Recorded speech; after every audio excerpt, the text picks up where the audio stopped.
So I'm I guess, a forest pathologist in trade. Spent most of my life, I guess, looking at the production side of things until, I guess, well, almost the last 10 years when metal rust arrived and sort of ventured over into more that environment space. So it's been a bit of a learning curve for me. Obviously, dealing with a disease in a native environment is quite different to dealing with disease in production systems. So this work I'm going to present today is the work we've done post-fire, looking at the impact of metal rust on regeneration in some of the fire-affected areas in Queensland and New South Wales. I thought I'd better introduce what metal rust is for those who are not aware, and I'm just going to go skip through it really quickly.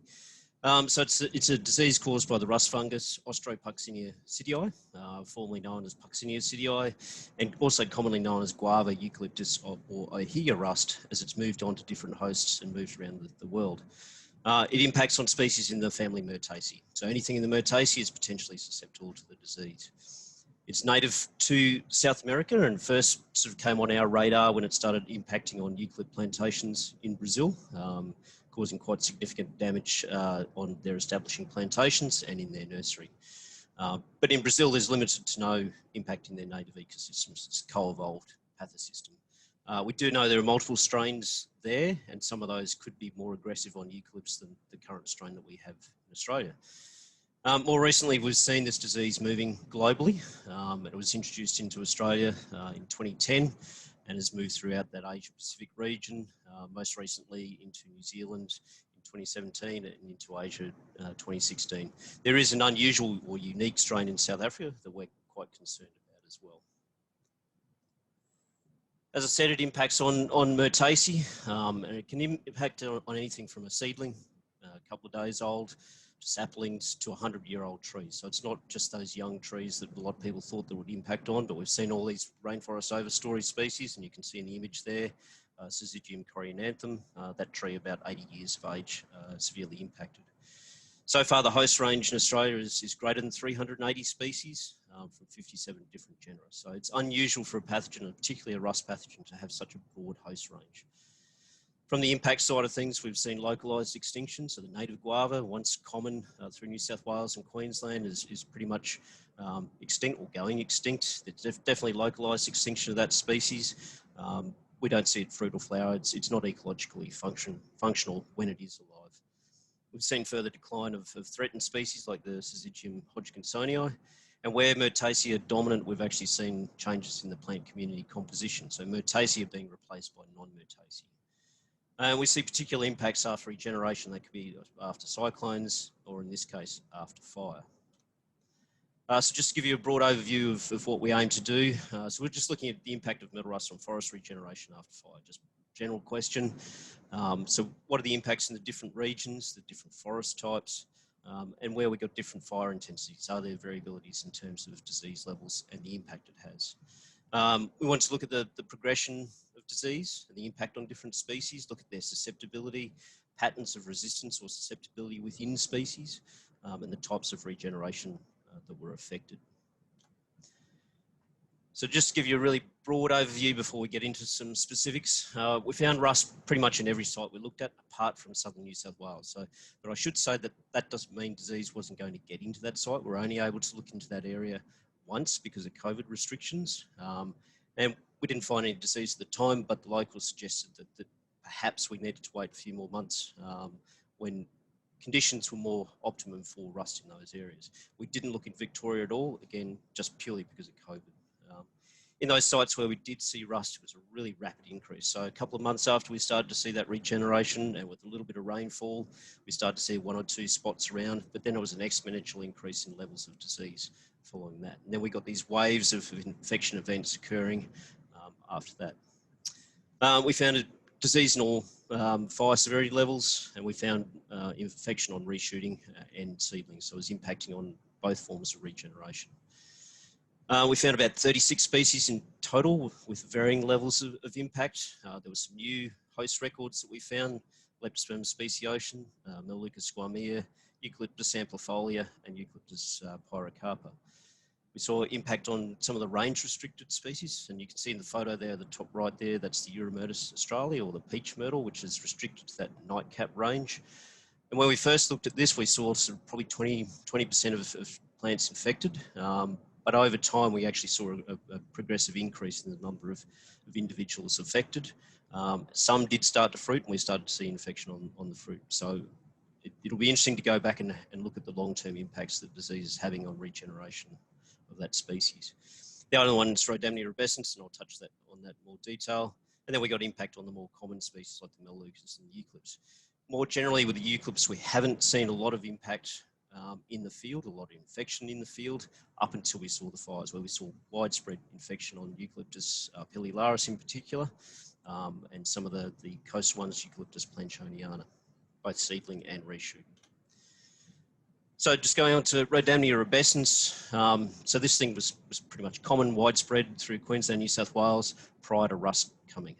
Even without fire, it was highly susceptible to rust, and the populations have been significantly impacted, so much so that it's now listed as critically endangered. What we found post-fire is that rust has accelerated the decline even further. We looked at trees across 20 different sites across the Gondwana rainforest system, so the eastern areas around the Binnabar area, out west out to Main Range, and then south down to Washpool National Park. In those initial surveys, probably about 85% of the trees had some level of infection. But then when we started looking at sort of repeat assessments, so in 2020, for example, in Washpool, we found 52% of those trees assessed had some level of dieback. When we went back in 2021, 84% of those trees had some level of dieback. So it was quite significant, and obviously going to increase over time, and really concerning in terms of the future of that species. In the coastal heath and woodland areas, we found a range of different species, 6 leptospermum species, particularly Leptospermum trinervium and Leptospermum liversidii affected, 8 different Mellech species, again, Mellech and Adosa and Mellech quinquenervi, the most significant affected, 4 eucalyptus species, and I've already mentioned those. And some of the other ones that were more significant, but quite variable in their levels of impact, were Ostromotus dulcis, or the mitchumberry, Homoranthus virgatus, and Beckia frutescens. Fortunately, there were some species that were found to be, well, with no disease. I hesitate to say the word resistant, but we didn't identify disease on a number of these, including those 2 Ochrosperma species and Callidrix. So moving on to Mellech and Adosa, and I have great concerns for this species in terms of its impact, particularly post-fire regeneration. We looked at sites in northern New South Wales, right down into the central coast New South Wales, and we looked at 2 different forms, the coastal shrubby heath form, and those ones a little bit further inland where they sort of grow as a small tree. So you can see in the table there that we've got deaths within a very short period of time. So this is probably 18 months after that initial fire event. So Yarrangully, 32% of the trees were affected, or dead, sorry. Of the remaining trees, we're looking at 80% with dieback. So it's really significant impact on the population. So these are plots using 50 tree plots within these randomly selected trees within each of these sites. So you can see in all those areas we've got significant decline, and you can see the images there where we've got infection on that new shoot. That repeated infection results in that branch dieback. So those ones that are not dead actually become, I guess, quite reduced within the environment. They can't compete with other species. So they're quite often shaded out. So they're not actually growing the way they should be. Of more a concern, I guess, is the first time we looked at this, and we did try and, well, did hope to capture a second year of flowering data, but we've missed that with the border closures. That we did see a direct link with the level of impact from rust and the level of flowering that occurred. You could look at this in another way and say, well, there's 15 or so % that are showing good levels of flowers, so got the opportunity to actually collect from those that are quite resistant. Or you could look at it from the fact that what's going to happen in terms of that pollination process. If you don't have the same number of individuals flowering, is there going to be interference in terms of the pollination process? Do we need to step in and assist in terms of the regeneration of this species? So collecting seed and using that seed that we know from what appear to be quite tolerant or resistant individuals, and using that for regeneration programs. The other one's Mellech quinquenervi wetlands. We looked at a range of different ecosystems. We looked along some of the river areas and the Bundjalung National Park along the Esk River. some of the coastal swamp areas where we've got large diameter trees, and then some of the inland swamp areas as well, where we've got a range of different size trees, and then some of those just in those inland billabong type areas. This is the only species where we really saw a difference in relation to fire severity. So those areas where we had a lowish level of fire impact, where we weren't seeing a lot of canopy destruction, we weren't getting high levels of disease in comparison to those where we were seeing severe fire levels. So possibly just due to the fact that in the lower levels, we're not getting that same level of reshoot occurring, so we're not getting that disease buildup. But the biggest difference has been obviously in that disease impact in relation to the level of dieback that we're seeing. So those you can see in the Great Sandy National Park and the Emu Swamp in Peregrine there, where the fire severities were quite low, that the impact in terms of dieback was quite low in comparison to those others.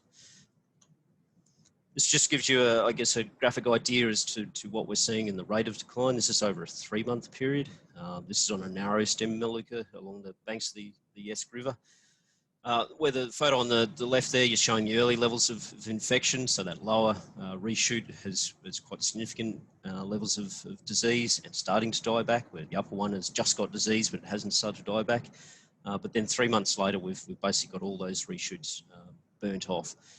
It'll throw out new shoots, rust will infect it again, then we get that repeated infection occurring, and eventually the plant runs out of reserves. So this just demonstrates, I guess, what's happening over time. As I said, once those trees were all flushing and producing nice susceptible regrowth, the disease levels increase quite dramatically.